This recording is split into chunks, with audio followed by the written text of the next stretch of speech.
تخمیناً 90% افیون قاچاقی روی عالم از کوکنور افغانستان استحصال می شود. مقدار معینی آن در این کشور مانده میلیون ها نفر را به نشأه‌مندی گرفتار کرده است. جنگ چندین ساله به زنها بی تاثیر نبوده است. شمار زیادی زنان معتاد مواد مخدر شدند. این زنان همگی نشأه‌مند هستند، ولی از کشت مواد مخدر روی گردانده از گل و رستنی های جمع کرده شان صابون استحصال می کنند. برنامه‌ای که من راه اندازی کردم باید به این زنان کمک نماید. این کمک اقتصادی است. مرغوبه صفی در سال 2016 به تولید صابون در خانه‌اش آغاز کرد.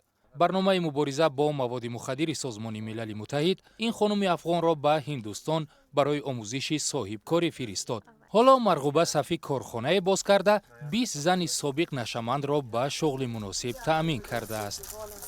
کل زنا خوش می باشه، خود ما خوش می باشیم که میایم کار میکنیم، پیسه خود میبریم خرج میخریم، یگان چیز کار داریم. مصروفیت است، در خوشی میایم میریم.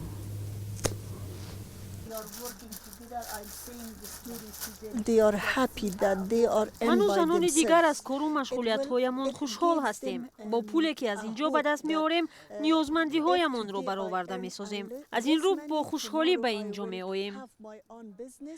زنان خوشحالند که درآمد دارند. صرف نظر از آن که درآمد کلان نیست، آنها میدانند که با دانش و ملکه به دست آورده میتوانند خودشان صاحب تجارت شده پول خوبی کسب نمایند.